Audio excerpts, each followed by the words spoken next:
بديعة هذا التمر يلزق. وشلون عرفتي بنت الفقر؟ عمرك كله تحشين مبروش.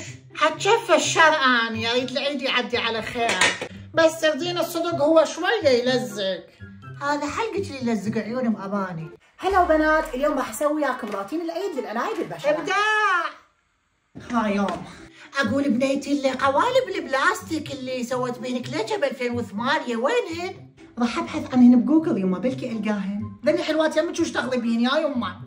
هاي لو بنتي هيك تعلي صوتها علي كان قطعت النعال على راسها. لا ام توفيق، احنا تربيه حديثه مو مثلكم همج. مثل ما تعرفون اكو 3 انواع للبشرة. ابداع. لا اله الا الله. بنيتي ابداع، دزي لي معايدات على الواتساب وحطي لي صورتي بنصهن، هاي بالضحكه حتى تزهن الغبشه للقرايب. علي من بديعه انت غير مخيستها ويا الكل. فال3 انواع للبشرة هي الدهنية. بنيتي ابداع، عندك 5000 حتى كمل عادي بنات عمتك؟ لا والله يابا ما عندي، بس عندي ماسكات راح اعطيك اياها تودي لهن اياها. عافيه بنيتي. ماسكات النفسيات المحمضة. فعندنا البشرة الدهنية والبشرة الجافة. ابداع من حيجينا باكر؟ مبدع تطلع من نال اقلب الغف على راسك، ترى طلعت روحي. بنات هاي ليالي نزلت فيديو على الانستا. يا هلا بيك، هالنبراتين العيد للعناية بالبشرة.